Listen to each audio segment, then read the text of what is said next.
Welcome to Ace2Face, a brand new interview show where I sit down with some of the coolest people in sports and entertainment. Today's guest is a super talented dude, comedian, actor, state flag expert, a fall that made Burt Kreischer cry, and a friend of the show from the So Far So Good show. It's James Austin Black, who is based off of the character Jab in the world of shock wrestling on the channel. Welcome, man. Thank you for joining me. Let's go. Yes. I, I clap for myself. I'm proud that I'm one of the 8 million people that's made Bert cry like that. So I'm proud of that. Because especially lately. Yeah, he just does it all the time. he- And it gets views. He's not wrong. Like it gets views and people get mad and then it's just more engagement and he gets more famous.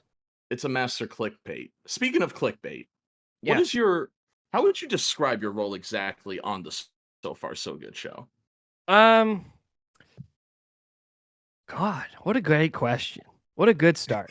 I just A journalist degree. That's right. Oh wow, really? I was gonna do journalism. And then I did film instead. But I was the other way around. Oh really? Good for Yeah, you. I You're probably switched. gonna have better odds than me Nah, in the next race 10 is on. years. But I supply a lot of the equipment, so I definitely have a lot of the equipment. I act as camera a lot because of that as well too. But we work together, we write stuff together, we just kind of come up with stuff together. So yeah, I don't necessarily have a role. I just do it. Is what I say. It's just like a little group collaborative effort. It's rare when I do things with just Nick or just Eamon. It's usually just all of us and then whomever else is with us in that time. So I don't have a title, but I do Right. what's needed. And a lot of it is comedy based, and a lot of people might not know your love of pro wrestling. What exactly made you a fan of that in the first place? Oh, so I became a fan in 2007. I Mhm. was actually named. My father claims he agreed to the name Austin for Stone Cold Steve Austin, and so it's Nice. fun. So now he has fun telling people I was named after Stone Cold. But I got into wrestling in 2007. We were on my way to grandma's. He rented a copy of WrestleMania 23, so that was my first ever Ah, wrestling event. So technically, my first ever wrestling match was the Money in the Bank ladder match where Mr. Kennedy won, um, which was great. That so WrestleMania when is still great. I get it now. So when Jeff Hardy fell off that ladder, you were like, "That's me. That's what Yeah, I that's want to do." great. Oh yeah, yeah, that whole thing was it was so good. Yeah, but him, I don't even know what you call that move. It's like a leg drop, but it was He on his just chest. he fell on his tailbone. Like Yeah, he sat on him. it's kind of a wicked bump looking back on it. Like now we've seen like insane stuff, so it doesn't feel like it's that high now, but I don't know, you really look at it and it's like, oh, he is actually high up there. It's just the way it's angled. Yeah, it's a It's clean break of that ladder too. yeah, Oof. the Um, yeah, but what I watched that and I don't know like cuz then I try to remember the timeline. So it might have been 2007, 2008, but that was my first ever thing I watched. But my first ever Raw I watched was when CM Punk cashed in on Edge after Batista like came in and docked him up a little bit for the world title. mm, I okay. remember at the time my dad I think he recorded it and he's like, "Oh yeah, this is exciting. You gotta watch this." And I kept thinking it was the Undertaker because I was such an Undertaker fan, but it was just CM Punk cashing Mm. in, and I didn't know what the hell any of it meant. So, That so is I met that is a very confusing way to start Raw for like a first timer. Like this guy's running it down with a briefcase. Is he late for yeah. work? What's going on here? Yeah, so now that I'm saying out loud, it's more of like I think it started more in 2008 because then I would have had to see in WrestleMania 23, and then like a month or two later is when I watched Punk cash in, which was after WrestleMania 24, It is which was like that is June. that is interesting. 2008 was my first year as well, and Oh, nice. I think it's a great gateway year for wrestling, Hmm. especially when you're a kid because they were transitioning into the PG era, which is a very controversial era, of course. Yeah. But was there any characters in the world of pro wrestling that you kind of latched onto that you found really entertaining? I mean, the Undertaker was just cool. He was Mhm. always great. Is there any characters that you have done on So Far So Good and beyond, just in general, that may have been inspired from a wrestling character? Oh, like a specific one? I mean, most of the stuff I feel like I do is like you can relate to wrestling in some way, whether it's like a Mhm. stunt or whether it's like the way I'm talking. or Right. most of like uh probably most of the stuff I would the wrestler I'd probably steal from the most is CM Punk, and probably still to this day CM Punk. I've used a lot of quotes from him and not credited him, and I sound way cooler than I think. I remember one time I was bitching at Eamon for something. I was really getting into him, and then he kept trying to fire back or something. And then I remember I just like looked at him. I was like, "Your arms are too short to box with God," and he was like, "Oh my Great God." line. And he's like, "Oh my God." And then, but then I never credited where I got that from. So I still think to this day he thinks I just came up with that on the spot. I Um, re- I remember that line went hard, like mhm. out of nowhere too. Like he just added. It's wrestling in general. Like you need to have incredible improv, and I think that's an underrated like thing of it. Do you think that an improvised promo is better than a scripted promo, which we have now seen more in modern wrestling? Yeah, I mean, I would go like the promos that I think are always the best are the outline ones, because like some of the best improv movies of all time aren't fully improvised. Like Spinal Tap had like a 12-page outline or something. Best in Show Yeah. had a 12-page outline. And it's like, yeah, I like the ones where they're outlines of like, here's where maybe you should start, but here's where definitely you need to end. But then the Mhm. filler, play it off based on the crowd or how you're feeling. Yeah, is best. Super scripted ones, I mean, who am I to say? Like The Rock does super scripted promos a lot. He has a joke writer or whatever that guy is. Yeah, the guy who's his proxy now or whatever for creative meetings used to write the jokes, like Yeah. punch up his stuff. So yeah, I mean, like that works. But I like the ones that you can clearly tell, like, yeah, it's not like just like go out there. It is like, no, you need to like sell the match or sell what's happening later, but you know, push back with whatever you want to lift it up. Those are the best Mm. ones, I would say. Who do you think are some of the best talkers in the history of pro wrestling in general? I mean, well, you have to say CM Punk. If you don't say CM Punk, Mm. you're a fucking loser, and you're not cool. Oh, we're very pro CM Punk on this channel. We Okay, we good. joke we joke that we are the number one CM Punk news cycle because we document everything like in YouTube shorts on what that guy's up to. Good. Yes. Good. Um, yeah. So Punk, of course. I really enjoy. Cody's been really good lately, but of all time, I mean, you got the Stone Colds, you got the Rock. I mean, you even got Hogan. I mean, yeah, Ric Flair. Ric Flair cut a promo on me Mm. once. It was awesome. Oh, Yeah, he just stole my camera and tried to break it and started bitching me out. It was awesome. Um, damn. Ric Flair, of course. I'm trying to think of someone that's like not conventionally that you're like, oh, he is good. I mean Gunther. So I'm the number one Gunther fan Hmm. on God's green earth, and I will Love not let myself die until he becomes world champion. love him, love him. We love Gunther. So and he's been throwing out some banger lines lately. What's it like living in a wrestling city like Chicago? Like I feel like Chicago's like no other when it comes to their love of pro wrestling. Like New York, London, and Chicago, I feel like are your top three. Philly. I always say Philly and Philly Chicago there, of course. are Yeah. is the ECW. But like here it's like nothing. You would think Really? it is. I don't know a single person. Like, yeah, the shows are always sold out, blah blah blah. But it's also like, I don't know. You talk about wrestling to anybody else, or like even mention it and like tell people about how big of a wrestling wrestling community Chicago is, and they're always so lost. And I'm like, what the hell? Mm. And that might When be it, just a testament to how many people are here, but it's also like, I don't know, like own something. Your other sports teams Mhm. suck. Like, how about you Yeah. own? How about you own the fact you do wrestling? So of course, so far so good. Comedy channel. What's your opinion mixing comedy and pro wrestling with characters such as Santino and R Truth? Um, I think it's always a necessity. I think Mhm. every promotion should have one.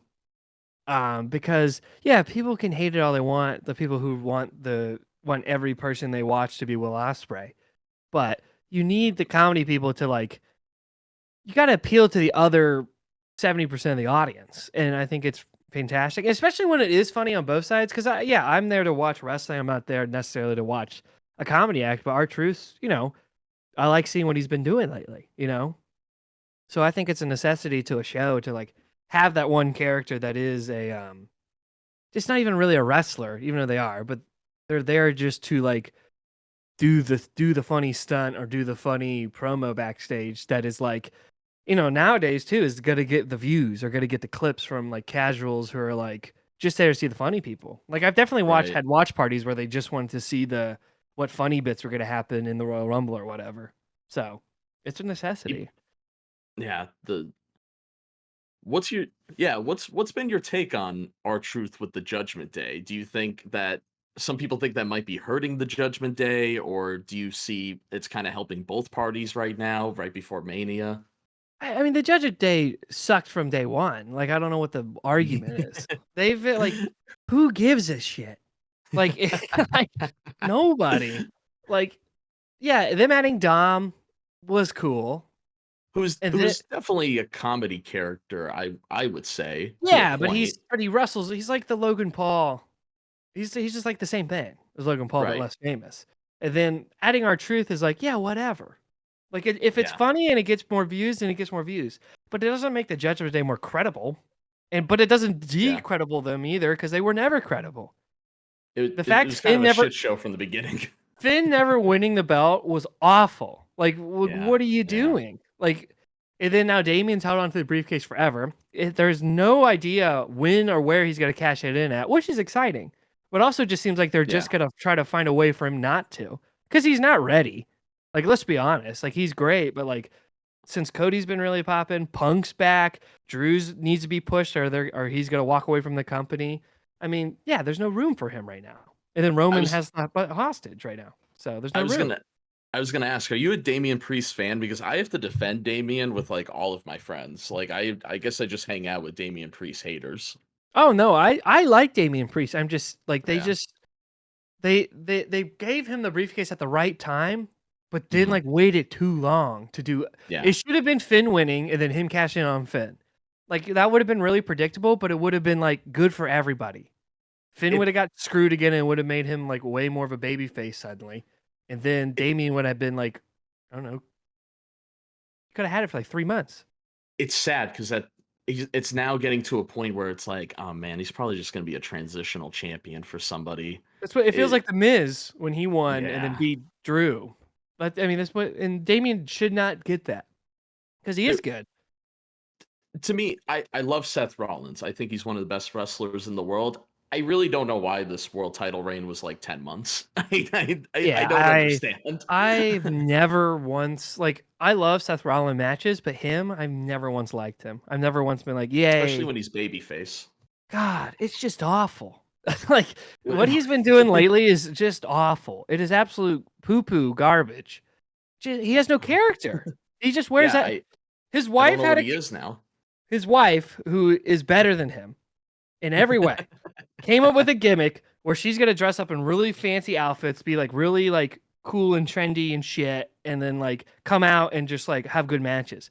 Then suddenly, without everyone turned and looked back, suddenly Rollins was doing the same thing, wearing like really elaborate, goofy outfits, and then just having good matches. And I'm like, it's the same character, and it just it really frustrates me because I know he's better than that, but man, why Right. don't you try a little bit? What's one wrestling moment in history where you look back on it and you still get like kind of like angry and annoyed, like, God, why was that? Why did that happen?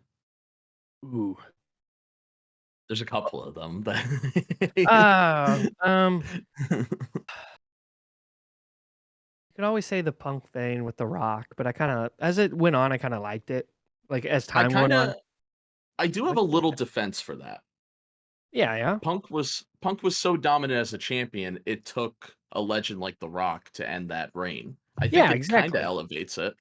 Dude, we Um, got we got The Rock versus CM Punk in a singles match. That's crazy. In, like, yeah. an actual match. Like, that's wild. In terms of something that shouldn't have happened. Oh, is there, oh, Like, if you could go back in time and change it, what's the one thing? Mine would be we brought up Finn before. I would not I would go back in time and say, "Hey, Seth, do not do that, buckle bomb onto the oh, yeah. barricade, please." Yeah, that'd be nice.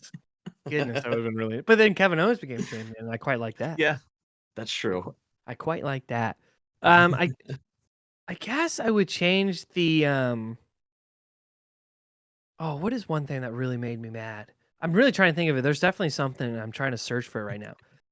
Um, we can go back in time just a couple months ago and let Gunther win the Mm. Royal Rumble. Uh, Okay. I think the story would make more sense if Cody just didn't win the Rumble because The Would Rock you keeps do forgetting he won the Rumble, and that would you do upsets like me. a Warrior Hogan thing and have Gunter go in as the IC champion at WrestleMania against Roman? Like, I guess so, but I don't want to necessarily unify titles all the time. It would be cool if Gunther just was like, "All right, I'm done with this title now," and we'd Yeah, be I like, think "Oh my that's what god, no one Warrior ever beat did. him." Oh, did he? Oh, okay, I yeah, then do believe that. I believe after he beat Hogan, he just vacated the title and there was a whole tournament for it. I'm pretty sure.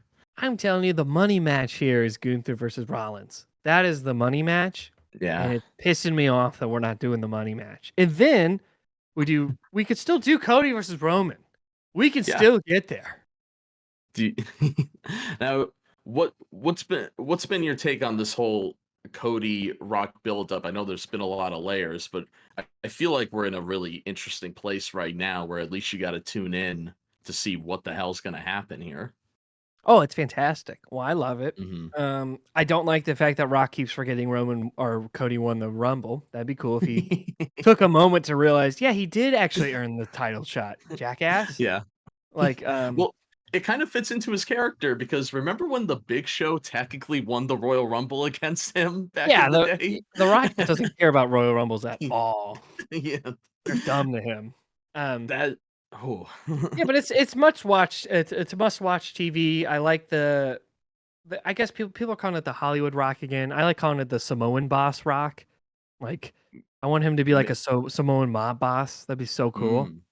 We Um, made we made a video too where we were dissecting hidden messages in that promo. I think there's a lot of stuff that The Rock is hinting at that he's going to betray Cody, and I think that's the genius of The Rock too, that he does do things like that. I really don't think people give Rock enough credit when it comes to his promos and such to this day, especially mhm. recently, Yeah, because I yeah, I think he was just on fire. And that promo itself, we were talking about the scripted stuff. That one felt very deliberate and everything. mhm, So, I my prediction is that, and I was telling this yesterday to some people. I was like, I really think that they're gonna do a Hangman and Omega thing, where the Rock's maybe helping out throughout the match, but at the one pivotal moment, instead of mhm, stopping Hangman from doing the buckshot, the Young Bucks like give him a nod and like, it's your time, buddy. yeah. And the Rock doesn't help Roman, which then sets up, Rock versus Roman for Saudi Arabia or whatever they're wanting to do. Um, because we're doing that this year. We just need to. But there just needs to be a way to get to it. Neat event for it, especially looking at SummerSlam and the way Punk's injury all lined up. It's like, okay, that's probably the Punk match. Whatever Mm. Punk is doing, that's main eventing that show. So that's kind of covered. So you need The Rock and Roman to be one of these middle premium live events. Yeah, yeah, poor Punk. Well, then the agenda that Gunther's going to win at the Berlin one is it? What is it? Backlash Berlin or whatever it's called. Bash at Yeah, Berlin. or Bash at Berlin. Yeah, That's where Gunther wins the title, and it's going to be it's got to be. fucking awesome. It's gonna be sick. People are thinking Chad Gable's going to beat Gunter at Mania. I think they're going to wait a month and he's going to win it at Backlash. Because it's Paris, the Olympian wins it in Paris, all that. It'll be Totally. all over the news. It makes sense. Yeah, I mean, I just don't know who Gunther should fight at WrestleMania besides the world champion. Like, it's just like Yeah, you built him so much that anyone that's faced him is just like nothing. Unless it's like an AJ Styles or like someone who is a former world champion. yeah, Um, yeah. Goddamn Gunther. But you brought up Jeff Hardy, and I do want to ask you an extra Jeff Hardy question because I grew up loving Jeff Hardy. When it comes to wrestling, like one of my biggest like guys I always looked up to. If you could book his retirement match at this point, say he's retiring like a couple of months from now, Oh how the yeah. hell would you do it? Um. Well, first of all, I would have had him retire 5 years ago. Yeah, same. Um. um. I mean, do I have to play into the rules of like we're in like you know he's not in WWE, so I can't use anybody Uh, there. Not you could forbidden door it. Oh. Oh, if I could forbidden door it. Oh, I would definitely redo the whole Punk and Hardy feud to That's end what I things. wanted in AEW, yeah. Oh Back god, that would be so good. when they were both under one roof, I was like, why aren't they running this back? The story never finished. Punk beat him in that steel cage match, and in kayfabe, that ruined Jeff Hardy's career. He Yeah. was never the same after that. Never won the WWE title again. There's a missing piece there, and I think Punk is that missing guy that, and like either Hardy ends his career finally beating Punk, or Punk puts him down one last time. Whatever story you want to tell there. Yeah, but there's a story that would be the like the blood feud of like those two fighting again. Oh Yeah, god, that'd be so cool. I mean, other than that, um, I wouldn't want to do another Matt thing. Um, oh, I was thinking Matt of someone like a Matt Matt should Hardy have thing. retired like 7 years ago. Yeah, I should have been way earlier. I feel like pro wrestling gives us connections to these characters more than anything else. Like, it, what's kind of your take on like pro wrestling as a media and your connection with it when it comes to stuff like that? Oh, like the stories and stuff, or like where? Yeah, Say it again. like Say it again. Say it. Give it to me one more why? time. why- Uh, I'll rephrase it this way: why do you think we're so passionate about pro wrestling?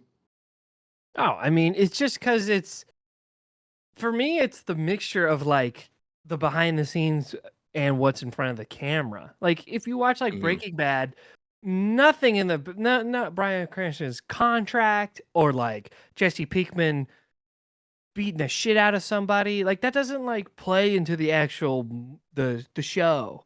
But Right. here, anything can play and come to light in front of the camera, or what's in front of Hmm. the camera can then go behind the scenes as well.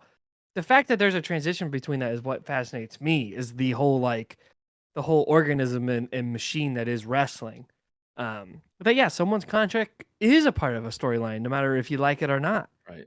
And then like you can watch it shallowly, like you can just watch it for fun, or you can watch it as in depth as you want. There's really no It, stop to how deep you can watch wrestling, honestly.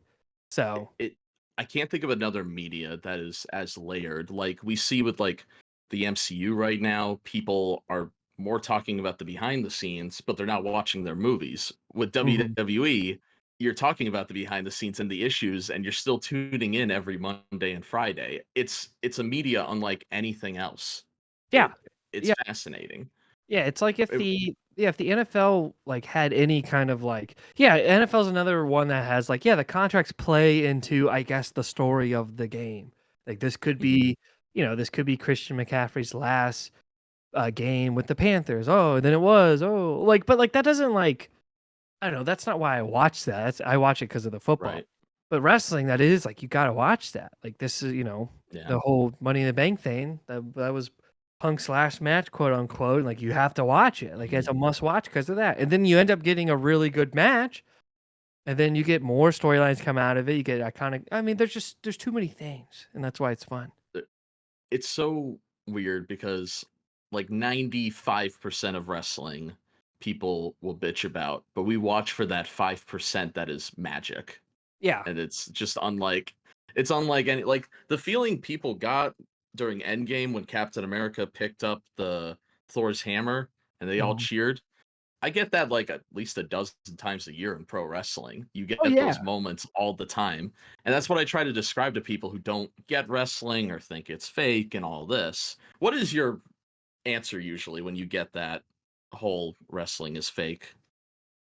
Oh, I mean, like, uh, I just said, well, then I always use the thing. I don't know where I heard this from somewhere, but I'm like, yeah, and so is Game of Thrones. Yeah. Yeah, Like exactly. the That's same literally how I thing. put it. I'm watching a television show. Yeah, it's a TV show. Like it's like, oh, you like watching that fake stuff? I'm like, yeah, you're acting like that. It's like UFC where like they just come out and fight and that's it. Like that's not Yeah, what happens it, ever. Like that's it, just not. it's and they're also like, well, it has a live audience, so does a Broadway show, Yeah, so which did is sitcoms 10 years ago. which Broadway, if we're comparing things, Broadway is the fakest of fake shows. Oh Like yeah. sometimes people aren't even holding a gun and they just go bang. Like Yeah. WWE, somebody's actually fallen through that table. Yeah. People are dying. Um, yeah, I mean, it's the same thing with like sitcoms, and they had live audiences and everything too. So it's just a show. It just happens to be that a lot of people want to come to this sitcom specifically. Now, we we talk about the show itself. I want to switch over to our show here on the channel, Shock Wrestling, and I don't think we ever got to actually talk to you on how this whole Jab character started. So Okay, yeah, let's the hear. the origin of it right from the beginning was we just started the channel. So I'm sure Nick and Eamon have told you this is based off of a show I did, Star Wars Wrestling, that had spin-offs. And last year we decided we're gonna soft reboot this show into our vision, me and John's. And so we did that, and we had a Rumble coming up. And at the time, we only had like, I don't think even 20 guys. So we were filling up the roster and we were trying to think of people. And of course, Nick and Eamon are in the Rumble as they are, and we were like, "Oh, what about their buddy that fell off the stage? We could have him fall out of the ring and like then show him falling off this, like that's the bit." And that was literally, and then you were never supposed to appear again. We were just like, "Oh, this would be a fun thing to send to you and Nick. You guys would get a laugh out of it." Yeah. And so we do it, and it's very funny. You get eliminated, just like it's funny because you get out of the ring and you're at the edge, and you literally fall off, like just like how you fall off the stage. It was like perfect. 2K actually did something perfectly there, Oh, good. but it's a rarity. But so months go by, we're going into Mayhem, which is kind of our WrestleMania event. It's a 2-night event. And we were doing our Money in the Bank match, which we call the Scary Box, because it's kind of like a tribute to our horror shorts. Mhm. And we're like, who's gonna win the Scary Box? And we're like, let's just simulate and see what happens. And your character was in it because once again we needed more people.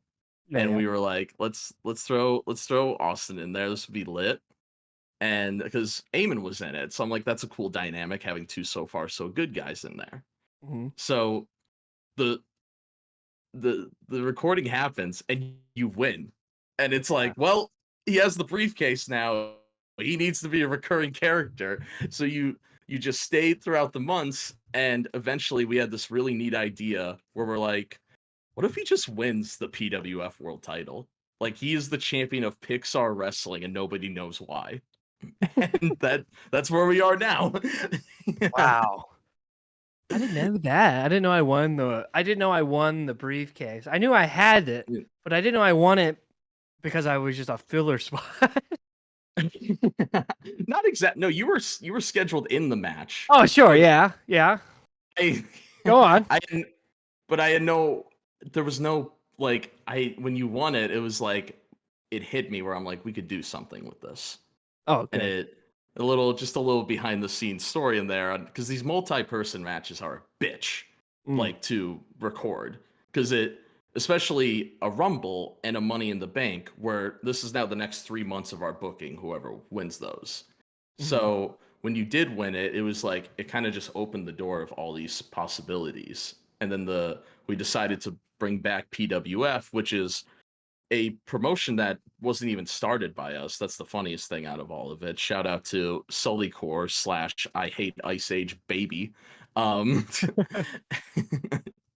with and I don't know, you just being the champion of that is like really funny to me. But going back to you, I do want to ask you about the whole stage bump, that why we're all here. Mm. What what was the process leading up to that? Did pro wrestling play into effect with that, of taking a bump like that per se? Oh, yeah. I mean, yeah, I've fallen off a lot of things. I've done a lot of, like, wrestling related things kinda like that. I mean, most of my stunts I've ever done that you see prior to that is just all confidence and knowing what they did in wrestling. Mhm. So yeah, we did that for the Laugh Factory. I had pitched it to my boss to do. He said, "That's stupid. I'll never do that." So then I did it instead. Um, and that like we filmed a lot of them, and then I was like, "Oh yeah, I forgot I want to do the fall one." And I went up there. I fell 3 times, and then I took out the second Oh, fall, and then edited it up real quick, and then s- sent it out. And it's not even colored, like, it wasn't even finished, but then they posted it, and Mhm. then it went really well. So, W yeah, it was definitely wrestling based of, like, I would not have had the confidence with that without knowing what they do in terms of wrestling, so, yeah, it's a super lot of cool. wrestlers say after your first bump, it gets easier from there. Did that play was after each time, did the second time not feel as bad, and then the third time didn't feel as bad, or did it just all hurt? No, none of it really hurt. I mean, I definitely had, Mhm, like, bruises or something because one of like, I think it was the one I, I hit the top of a chair and, like, flipped over it basically, like, slowly. Um, mhm, yeah, I mean, it never really hurt. I mean, the first time went okay, but then the second time I was like, yeah, by that time I was like, yeah, let me do it a little harder. And then the third time mhm. I just missed a mark and I was like, ah, wait, the second one was good enough. So yeah, So so it every was time it it was did get a little easier, but it was just like I was a little more critical every time afterwards. what's your favorite bump in wrestling? Does something stick out to you? What's a bump you would wanna take? Oh, well, of course I wanna go through a table, that'd be amazing. Yeah, Um, yeah. the bump that, like, always gets me, and I'm always like, "Oh," is, anything on, like, the side of the ring, what's that called? Like Kevin Owens, powerbomb on the side of the ring Oh, and the as Osprey Michael doing. Cole would say, the hardest part of the ring. Yeah, exactly, yes. Any of those 'cause that just seems like that sucks. Um, Yeah. and then anything in New Japan where they, like, use the guardrails on the outside and they just slam each other or, like, fly into them. And I'm like, "That's crazy because we all know those are just, like, blue guardrails. So yeah, those are always sick ass nasty. I would take any of them, but the main one I wanna try is just the table because I think people would think that's cool. Call me a psychopath, but I always wanted to know what the feeling was when Edge speared Jeff Hardy at WrestleMania X7 Oh, when yeah. Jeff was hanging. That just looks like a rush. Like Oh, that yeah. just that'd be a crazy bump to take. I'd be really sore the next day, but I think the rush alone would be worth it. Yeah, I think I'd rather be Jeff in that situation, not Edge, Yeah, 'cause I'd Edge had to, rather like, take it. watch his yeah, Edge had to watch himself go down the whole time. I think Edge needed to put his head in Jeff's armpit so he wouldn't break his neck Yeah, because he was going to land straight on his head if he didn't do that. yeah, And he you he have to had do that in midair. Like these are like insane athletes yeah, that they have to think of that stuff. crazy, But and the yeah, amount of trust also. it's wild. But a lot of big things are happening here on Shockwave Sports. As I brought up Mayhem, you have some history with the first one. Mayhem 2 is now right around the corner at the end of March. I have a big announcement I would like to say on the show right now. Oh my god.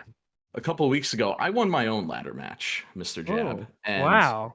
it was on PWF, and I could have cashed in on either the Blockbuster champion or the PWF champion, and I would have went after the Blockbuster title. I like that belt, but then I heard your Twitch stream, and I got to do it. We're gonna run it, me versus you. I'm going to cash in my ticket at Mayhem for the PWF championship, and I'm a former PWF champion. I'm taking back what is mine. Thank you guys for joining me on this edition. Check out Mayhem in a couple of weeks. Monday Night Caw every Monday, Strike every Friday, and you can check out this guy in video game form on PWF every Thursday this month in March. And we will see you in the next episode. Sweet.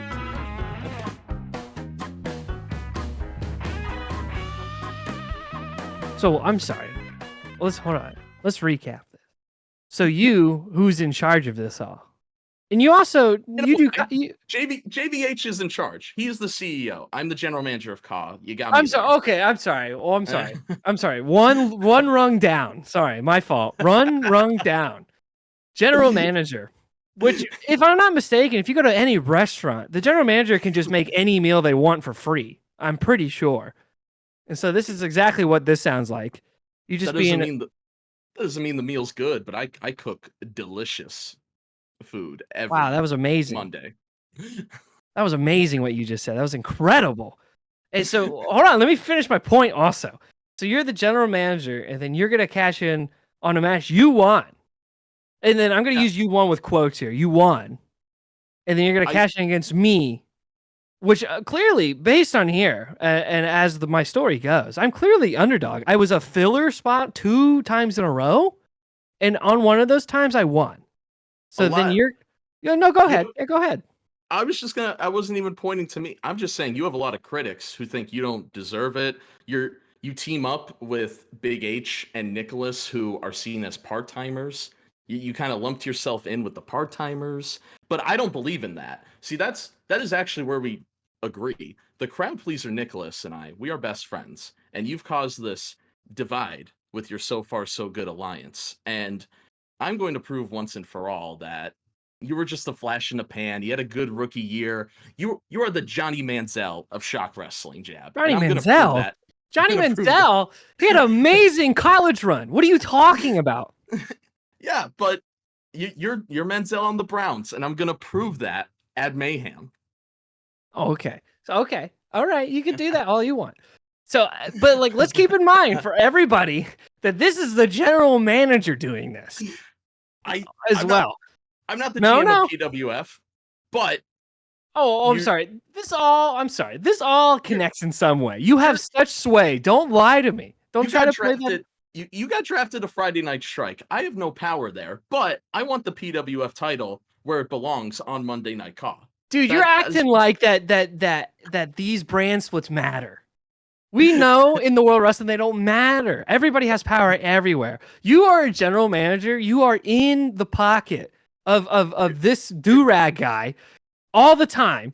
And now you're gonna come after me in the main. Is this gonna be the main event of Mayhem also?